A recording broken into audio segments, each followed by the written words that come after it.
सर्वेभ्यो नमो नमः। संस्कृत सीखो के YouTube चैनल पर मैं प्राध्यापक कृष्ण वशिष्ठ आप सभी का हार्दिक स्वागत और अभिनंदन करता हूं। आज हम एक और नया टॉपिक शुरू करने जा रहे हैं और संस्कृत व्याकरण में जो कक्षा 9 से 12 तक के लिए बहुत ही महत्वपूर्ण है। हरियाणा बोर्ड में एक प्रश्न ऐसा आता है जिसमें समास की परिभाषा उदाहरण सहित लिखनी होती है, वो समास की हो या किसी भी समास के भेद की हो, ऐसा प्रश्न आता है। 2 नंबर का होता है। हिंदी में आपको परिभाषा लिखनी है और संस्कृत में उसका उदाहरण लिखना है। तो आज हम शुरू कर रहे हैं समास की श्रृंखला, जिसमें आज हम अविभाव समास को सरल करेंगे और यह न केवल संस्कृत में ही अपितु हिंदी में भी आपको बहुत ज्यादा उपयोगी रहेगा। शुरू करते हैं। अविभाव समास शुरू करने से पहले सबसे पहले समास की परिभाषा को जान लेते हैं। समास की क्या परिभाषा होती है, कितने उसके भेद होते हैं। समस्तनम समास, संक्षेप करना ही समास है। समास का शाब्दिक अर्थ होता है संक्षेप। दो या दो से अधिक शब्दों के मिलने से जो तीसरा नया और संक्षिप्त रूप बनता है वह समास कहलाता है। समास के मुख्यतः 4 भेद है। तो जब समास की परिभाषा लिखने के लिए आए तो आप ये समास की परिभाषा लिख सकते हैं। अब इसके 4 भेद कौन से हैं वो जानते हैं।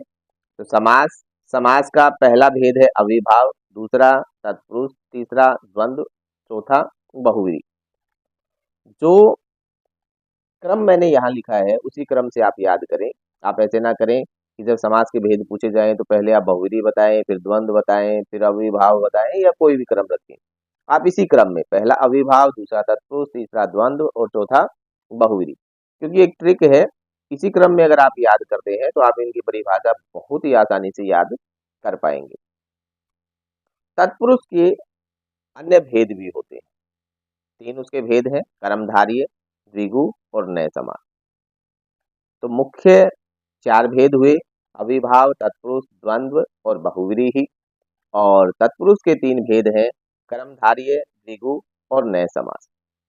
तो इनमें से आज हम अविभाव को सरल करते हैं, बाकी आगे की वीडियो में सरल करेंगे। अविभाव समास परिभाषा इसकी देखें। पूर्व पद प्रधान अविभाव, अर्थात वह समास जिसका पहला पद प्रधान होता है। मैंने क्रम याद करने के लिए इसलिए कहा था कि पहले स्थान पर वही समास जिसका पहला पद प्रधान है।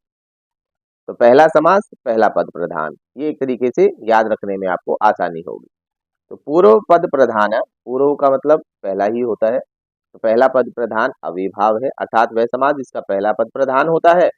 यह पहला पद अव्यय और दूसरा पद सुबंत होता है। समस्त पद अव्यय बन जाता है, अविभाव समास कहलाता है। जैसे निर्मक्षिकम, मक्षिका नाम अभाव। यहाँ प्रथम पद निर है और दूसरा जो पद है वो मक्षिकम है। यहाँ मक्षिका की प्रधानता न होकर मक्षिका का अभाव प्रधान है, इसलिए यहाँ पर अविभाव समास हुआ। तो आपको केवल परिभाषा लिखनी है और एक उदाहरण लिखना है यहाँ तक। ये बाकी तो आपको समझाने के लिए है, ये आपको लिखने की जरूरत नहीं है, ये केवल समझाने के लिए। बस आपको लिखना है निर्मक्षिकम, मक्षिका नाम अभाव, समस्त पद और विग्रह वाक्य, ये 2 ही आपको लिखने होते हैं। परिभाषा लिखो, समस्त पद, विग्रह वाक्य लिखो, आपके 2 नंबर पक्के हो जाएंगे, 2 नंबर मिल जाएंगे।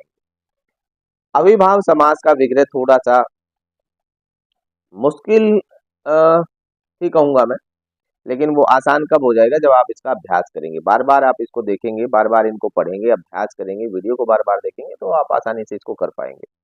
कुछ और उदाहरण इसके देख लेते हैं। अव्यय मैंने लिखा है, अर्थ लिखा है, विग्रह वाक्य लिखा है और समस्त पद लिखा है।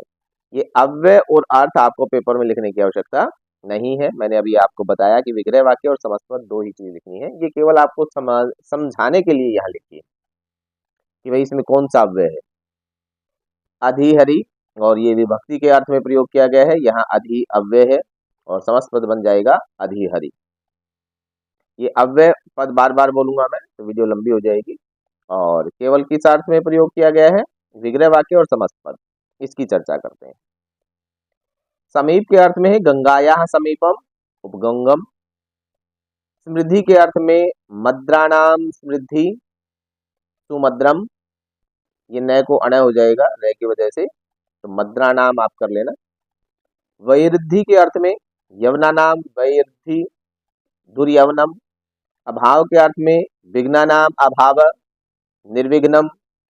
अत्यय के अर्थ में बाधाया अत्यय अतिबाधम। और असंप्रति के अर्थ में क्रोध संप्रति न युज्यते अति क्रोधम। तो आपको या तो समस्त पद दे सकते हैं, उसका विग्रह वाक्य पूछ सकते हैं, या विग्रह वाक्य दे सकते हैं और समस्त पद आपसे पूछा जा सकता है मल्टीपल चॉइस क्वेश्चन में। ऐसे भी पेपर में आता है, न केवल समास की परिभाषा और उसका उदाहरण, ये तो 2 नंबर का होगा ही होगा, साथ में जो मल्टीपल चॉइस क्वेश्चन भी जो पूछे जाते हैं कक्षा 9 से लेकर 12 तक, उनमें भी आपसे समास का विग्रह वाक्य या समस्त पद पूछा जा सकता है। तो आप अच्छे से इन्हें करें। आगे देखें, शब्द प्रादुर्भाव के अर्थ में हरे प्रादुर्भाव इति हरि। पश्चात के अर्थ में गृहस्य पश्चात अनुगृहम। रूपस्य योग्यम, ये योग्य के अर्थ में है, अनुरूपम। विप्सायाम गृहम गृहम प्रति प्रतिगृहम। ज्ञानम अतिक्रम्य अनतिवृत्ति के अर्थ में है, तो यथा ज्ञानम। और ज्येष्ठस्य आनुपूर्वेण, या आनुपूर्व के अर्थ में अनुज्येष्ठम। चक्रेण युगपत सचक्रम। और उदाहरण देखें, सादृश्य के अर्थ में हरे सदृश सहरी। संपत्ति के अर्थ में छत्राणाम संपत्ति सछत्रम। साकल्य के अर्थ में तृणम अपि अपरित्यज्य सतृणम। अग्निग्रंथ पर्यंतम साग्नि, ये अंत के अर्थ में है। अभाव के अर्थ में जनानाम अभाव निर्जनम। समीप के अर्थ में ग्रामस्य समीपे उपग्रामम। पश्चात के अर्थ में रथस्य पश्चात अनुरथम। अनतिवृत्ति के अर्थ में शक्तिम अनतिक्रम्य यथाशक्ति।